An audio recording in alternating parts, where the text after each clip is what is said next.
I love you, Mr. Carpenter. Carpentero siguro to, no? Oh, baka ito naman yung kumakantang Carpenter. Di ba? I love you, Mr. Carpenter. Parang nalalansahan ako dyan. Parang may ginawa itong dalawang to. Ano kaya ang ipinako ni Mr. Carpenter? Alamin natin, panoorin ho natin ang ating episode ngayong gabi. Narito. Kasama natin ngayon si Ate Alma. Ano po at sino ang nirereklamo ninyo? Yung pong kapitbahay po namin, kasi ang asawa ko po talaga, marunong gumawa ng bahay. Okay. Asawa mo itong karpentero? Opo, asawa ko po, ang karpentero. Kasi nung time na buhay pa po yung asawa niya, kasi hindi naman po talaga... Sino itong buhay pang asawa? Yun si Belinda, kasi balo na po siya ngayon. Belinda, walang balo. Balo na po siya.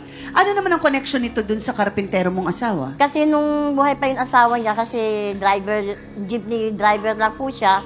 Ngayon, wala siyang problema. Ultimo po talaga, gripo, hindi po talaga kaya ng asawa niya. Ngayon, ang asawa ko, kasi nagtitinda nga po ng isda, kahit nagtitinda po siya ng isda, marunong lahat siya gumawa ng bahay, tubero, o ano po, all around po siya. Bawat may sira sa kuryente o tubig, ang pinupunta niya po, asawa ko. Ganun po. Okay, so anong gusto mong puntuhin? Ngayon, bali, nasunugan po kami, after 5 years na po pala kami nasunugan. Di ngayon, nung nasunugan po kami, ginawa mo na po nung asawa ko yung bahay namin.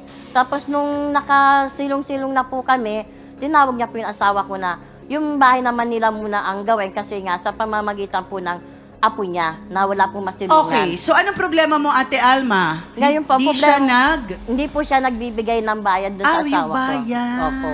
Magkano ang utang? Kasi bali po ang isang araw po ng asawa ko ay 800 po.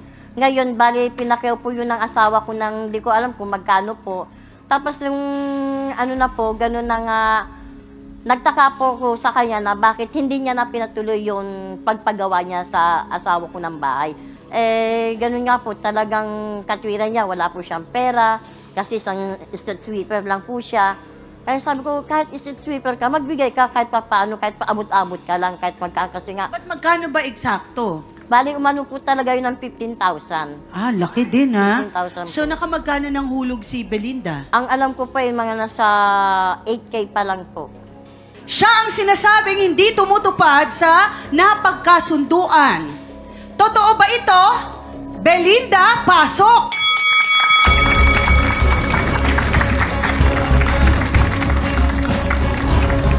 Hoy! Hoy! Ikaw! Buti na lang. Ate Belinda, diretsahang tanong, hindi ka raw sumusunod sa usapan na dapat mong bayaran. May kulang lang ako sa kanya. Kasi, ano yon yung nakiusap ako sa kanya. Kasi siyempre, dalawang kalpintero ko, bali, inuna ko muna yung malayo. Yung isang karpentero, asawa naman ni Ate Alma. Okay, Ate Belinda, kailan ka at kanino ka nagbabayad dahil walang maalala si Ate Alma sa sinasabi Minsan mo? sa kanya, minsan kadalasan doon sa asawa niya. Hindi nga po, mami, 1K lang po na. 1K lang daw yun? Yung 1K po na hiningi. Aywan ko sa asawa niya. Hindi, pero yung inabot ninyo kay Ate Alma ay 1,000 lang. The rest, nandun na sa asawa. Bakit hindi sinasabi sa iyo ng asawa mo? Aaminin niya kung may naibigay siya o wala. Kaya, May ganun pa kayo? Wala ba kayong record or kasulatan man lang na nag-abot ka, Ate Belinda? Wala. So, paano kayo magbabayaran ng maayos ngayon? Medyo magulo, no? Ikwento mo, Ate Belinda, paano umabot ng ganun kalaki ang babayaran mo? Ano lang yun, bali yung isang kwarto na lang ang bayarin ko doon. Basta yung 3 na bayaran ko na yun. Ano itong mga pagtatanggol na gusto mong gawin para sa kapatid mo? Ano ba talaga ang storyang nagaganap? Ang kapal po kasi ng mukha niyan. Kapal po. Bakit? May lakas ang loob pa po siya na pumunta sa harapan namin na parang nagpapa-charming. Siyempre, doon ako dumadaan. Pag pumapasok ako ng trabaho, yung kapatid mo, binubuhusan ako ng tubig. Ginaganyan pa kotse. Dumadaan ka doon na parang nagpapa-charming, nagpaparinig ka pa. Siyempre kapatid ko siya eh. O kaya ipagtatanggol ko. Saka, pag tayo nag-uusap, tinatanong kita, Belinda, nagbibigay ka ba ng bayad mo? Ano sabi mo? Tanungin mo yung bayaw mo. Nagsabi ako sa kanya, nakikiusap ako dahil hindi naman lang siya ang binabayaran ko May Paano mga ano pa, labor. nagpapa-charming? Bakit umabot tayo sa pagpapa-charming? Kapag sa umaga po na dumadaan siya, bibili ng almusal, syempre yung bayaw ko ho, lumalabas din. Dumilingon pa siya doon sa parang iskinita namin, na parang gusto niya na mapapansin siya ng bayaw ko. Yung kapatid ko, lagi kasing tulog. Kaya hindi niya Bakit ka nakikita. laging tulog? Kaya hindi niya nakikita kung anong ginagawa ng asawa niya. Bakit hindi na natin diretsahin? Ate Belinda, ikaw ba ay may pagtingin pa hanggang ngayon sa asawa ni Ate Alma na si Teddy? Noon lang yun, pero ngayon wala na. So kung noon yon, pero kayo ay nagkikita ulit dahil pumupunta siya sa'yo at ginagawa ang bahay mo, tama? Hindi ba nanumbalik ang inyong pagtitinginan? Hindi na kasi may edad na rin ako. Gusto ko lang bigyan din po ang kahalagahan ng sakramento ng matrimonyo o kasal.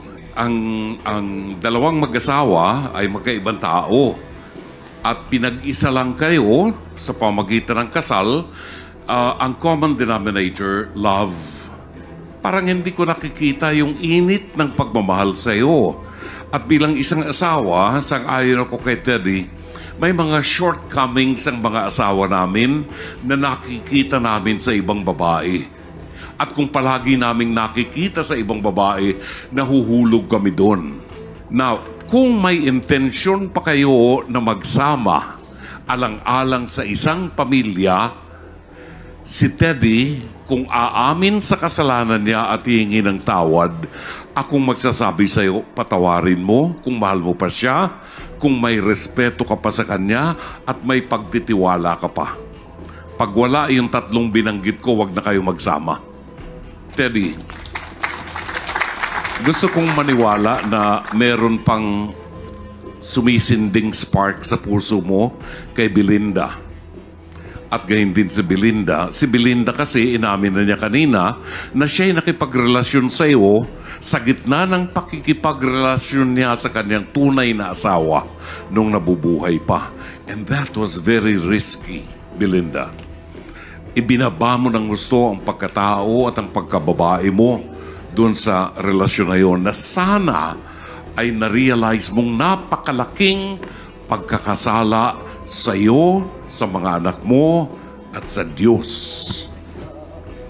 Kung totoo na wala na kayong relasyon, ipagdarasal ko sa Panginoon na basbasan kanya at bigyan kanya ng lakas ng kalooban at isipan para ipagpatuloy. Kung tayo nagkamali nung araw, pwede tayong magbago. Patigit sa lahat, pwede mong lukuhin ng face-to-face. Pwede mong pagtawanan si Mama Carla. Pero may nakatingin sa iyo sa taas at alam niya ang katotohanan sa puso mo. Itatabi na kita.